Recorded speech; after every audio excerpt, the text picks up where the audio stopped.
Your level of faith was remarkable, It was right? high, yeah, and I wasn't even aware, but I'll go into, there's more. Yeah. So when I was in the hospital, the battle was on between the doctors and I, but after that IQ test, they backed way off. They just didn't even communicate with me.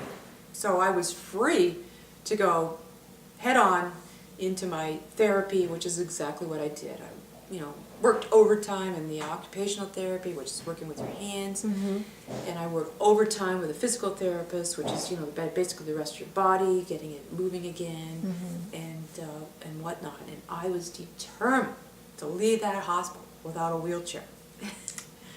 So I would practice.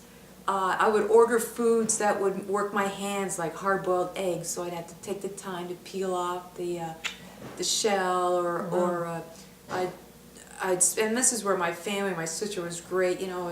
I would work. It would take me 20 minutes to get the cap off the toothpaste, but she never interfered with that. Never. Always just giving encouragement. And so a lot of these things that we just do, I had to go back and really look at how someone even holds a fork in their hand, or how they hold a knife in their hand, and learn how to eat again. Do everything again, really, right? I mean, I'm talking the very basics, and yes, learn how to do the very, very basics again. So anyways, my sister, when I finally did tell her that I was working on moving my toes, and I think they're moving, because at night now, I'm seeing this light, and it's down on my feet. So during the night, I'd be moving my toes, and I wanted confirmation. So I told her about it, and so she said, okay. So she was at the foot of my bed, and she's like, all right, move your toe. I'd move it. I said, did it move? She goes, yeah, it did. So she goes, okay, Christine, try it again. So I move my toe. She's like, oh, this is great. This is wonderful. So we're playing this game now, move the toe. And she's like, Christine, I gotta tell doctors. I go, no, don't do that, Laura. Don't say anything. Just keep it quiet. And so she said, okay, I will. So every day we're like playing this move the toe game. Were you afraid that they would start Yes. something that Yes. would? I had a feeling there was negativity around it. And so also, so that you understand, during the day, at night I saw this light, and I watch it do its quietly healing. It was incredible. You couldn't take your eyes off it, and it was just so mesmerizing, and you were like in this very silent space. It was, and during the day then. So that was at night, and then during the day, I noticed that the smell of coffee smelled wonderful, and the smell of flowers. My room was starting to fill up with flowers. People were sending me flowers from everywhere, and it started to look like a floral shop. It really did. It was incredible. But the smell of, I could start to smell the flowers of each individual flower, almost the different fragrances in that, and I realized that I was in this bubble, almost, and it was incredible. And I was happy. People couldn't believe it. They come in to visit me, and they think I'd be this down out, crying, sobbing mess, But I wasn't that at all. I was as happy as could be.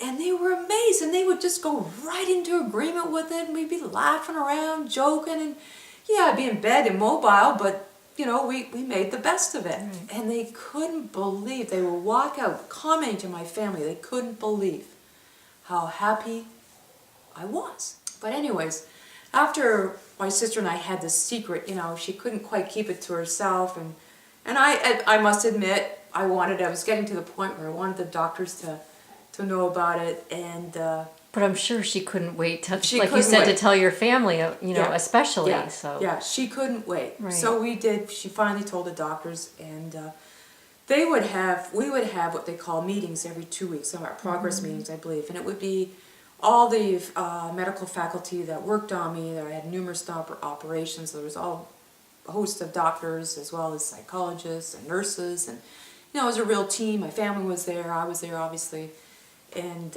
we would go through this routine every 2 weeks of seeing where my improvements were and what could be done to make more. So the doctors were adamant that I wouldn't walk again. It started to surface then, and they would come in. Excuse me. During these meetings they had these 2-week review meetings, but they'd also come in almost daily into my hospital room.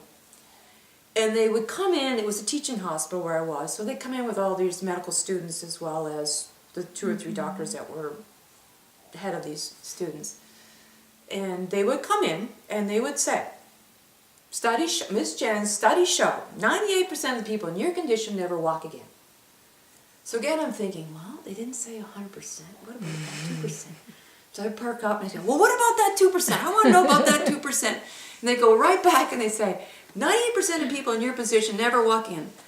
I go, but what about that 2%? I want to know about that. And they go back and say, 98% of the people in your condition never walk again. And then the battle was on. Boom. They were butting heads with the doctor. I was butting heads with the doctor, and I go, oh, yes, I will. I'll walk again. You can't say I won't. You're not going to walk again. I go, oh, yes, I am. I'm going to walk again. And here I am. Totally paralyzed with this halo on and going, yes, I'm going to walk again. You can't say that about me.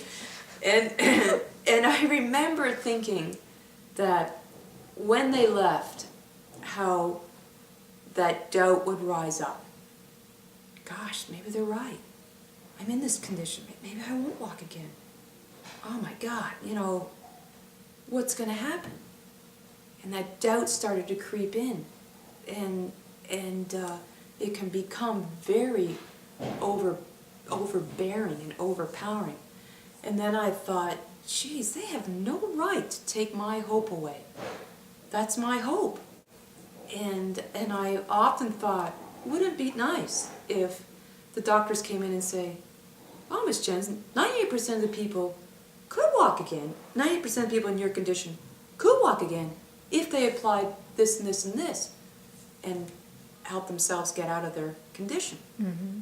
During the day, as busy as it was, and sometimes when the pressure of going to therapy and being rushed here and being rushed there and, always having to be focused and on point and so forth, there was a courtyard in the hospital that I was in, and it was just a real triangular garden area. And I'd quite often ask my family if they could wheel me down there and just let me sit in the sun. I loved the sun.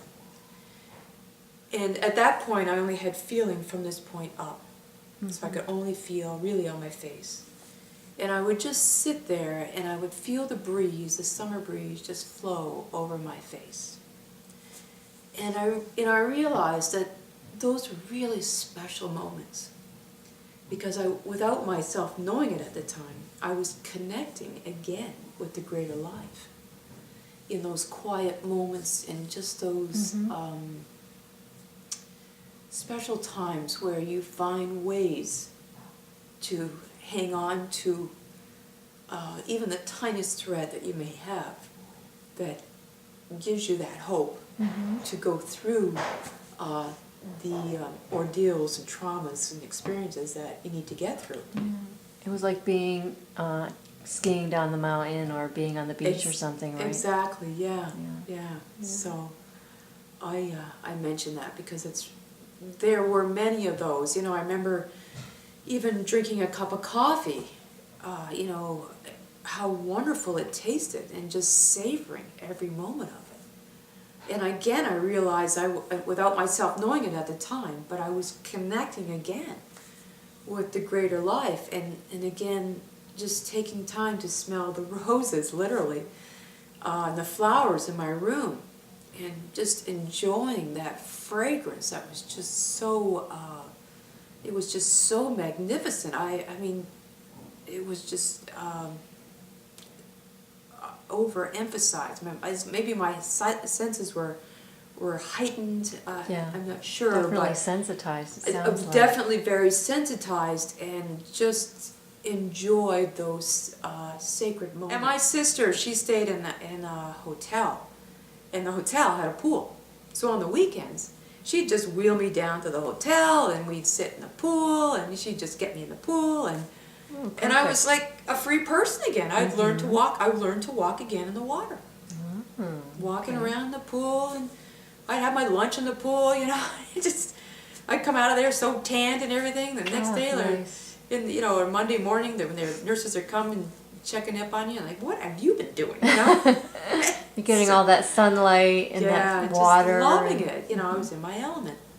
So tell me about the day you left the hospital. The day I left the hospital, a friend came to get me and take me home, via the airplane.